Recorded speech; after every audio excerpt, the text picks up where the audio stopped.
Welcome back to East Texas Now in our special pet project, Vet Project, where we ask all of the questions that you guys have sent in to us to local vets. Now, I want you to introduce a new vet here to the East Texas Now desk. Please welcome Dr. Sydney J. from the Azalea Animal Hospital. Sydney, or Dr. J, sorry. Thank you so much for joining us here. Absolutely, yeah, happy to be here. Okay, perfect. Well, we have a ton of questions to go over, so we picked the 5 most popular to try and give us a little introduction into it, if you will. Yeah. First off, let's go with Heartworm Awareness Month. So obviously April is Heartworm Awareness Month.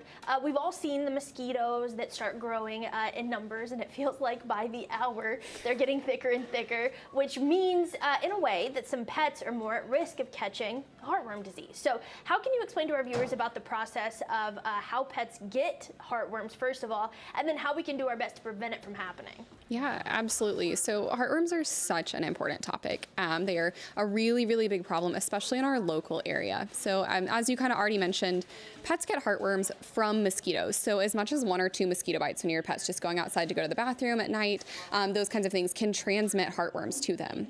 The scary thing is they don't show symptoms until the disease is already really far progressed. And so those little baby heartworms they get from the mosquito are going to grow into really large worms that live between the right side of the heart and the lungs, causing a lot of damage to both of those things.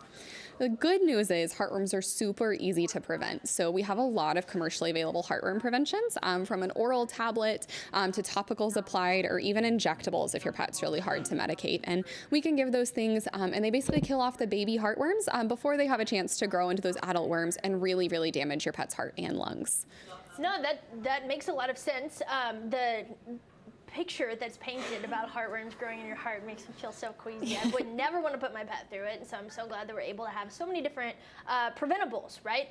So my dog, just in thinking off what you said, has really long hair. Does that help prevent mosquitoes from getting to them, or is that just like a misconception that's not happening? Not particularly. Okay. We certainly see heartworm disease in long-haired dogs as well, and so that is kind of one of those things. We just recommend keeping your pet on prevention. By far the safest way to do this.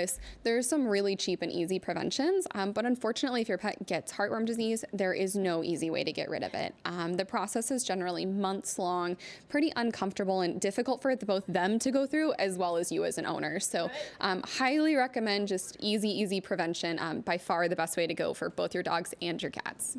That makes sense. Keep it easy, simple, and a lot easier on your wallet as well. On your wallet, on your heart, and on your pet's heart.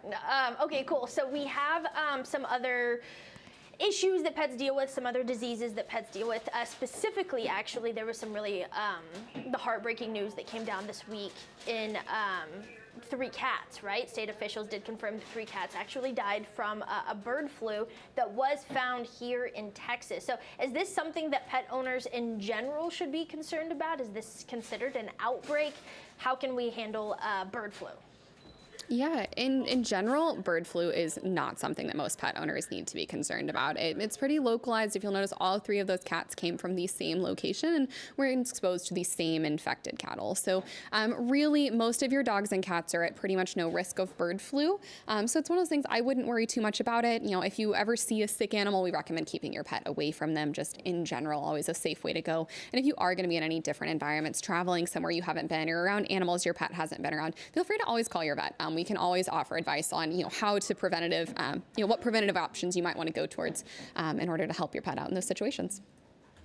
Definitely. So if you have worries, we can call our vet. We're not bothering them to be like, hey, I'm a little worried about the bird flu thing. What happened? Never. No, we are always more than happy to answer those questions. We know it can be really concerning. Pet owners love their pets, and I would be very worried too about, anything that could kill my pet and what I need to do to take care of them. So we are always there to help you guys out with those things. Yeah. Okay. Well, then moving into not necessarily things that do our pets harm, but trying to make sure that they stay healthy, trying to make sure that they stay active. I know we have a perfect day outside today. More of them hopefully on the way throughout spring and summer being right around the corner here. So as far as exercise goes, right? I know that we like to go on long hikes, go on long walks. How much activity should our pet be getting daily? That is very pet dependent. So every pet needs a little bit, different activity level. Some of our more high energy dogs really do benefit from some outdoor time, especially things like playing fetch, really running hard. That can be really beneficial. Whereas if you have an older pet or, a smaller dog, maybe keeping the walks a little bit shorter. Once again, your vet can always help you tailor these things if you talk with them about how much activity are they getting at their annual visit, and, how much, do we need to adjust that plan? Are they getting too much? Are they not getting enough? And mental stimulation can also be very, very helpful with some of those high energy guys. Yeah, I know my dog. I have a German Shepherd. My dog loves puzzles. The little treat puzzles that go around. She'll sit there for days, and she has 3 or 4 different ones because she gets bored, because then she understands how it works, and so you have to switch it up a little bit. But she does also love to be in the backyard, although she will turn 7 next month, so not a spring chicken, not elderly, and I will never call her that. She's a queen no matter what. Okay, cool. So you talked a little bit about how older pets need to keep the walk short, or shorter at least than what they have. What are some ways that we can continue to keep them active when maybe their hips or maybe their joints or things of that nature are bothering them? You have any examples? Not necessarily. One of the best things in particular, if your pet loves to swim, swimming is a great activity for them. It's very low impact on their joints. So things like hips and knees, and older large breed dogs especially, can really, really benefit from strengthening those through swimming. That helps strengthen muscles and tendons, so this can support the joints that maybe are getting a little tired.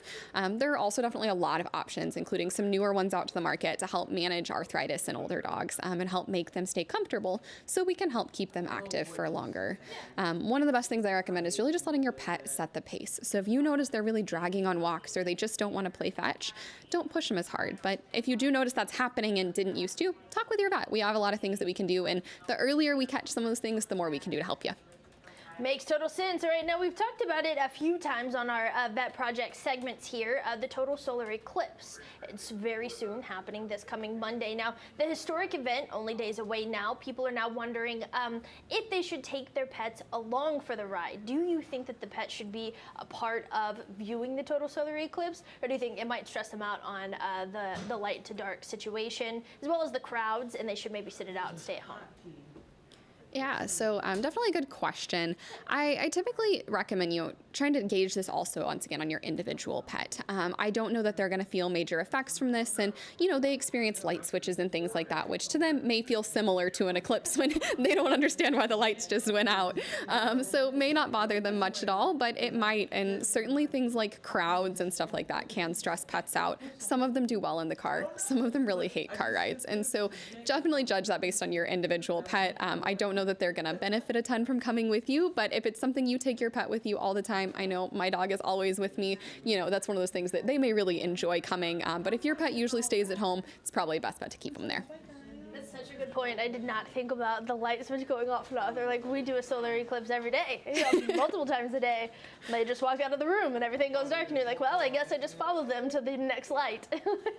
That's hilarious. All right, well, Dr. J, thank you so much for joining us here on East Texas Now, and I look forward to future chats here desk side moving forward. Yeah, absolutely. Thanks for having me. And just a heads up, if you have any questions that you would like to ask our vets here on the show, you can send all of your questions to petproject@kltv or ktre.com.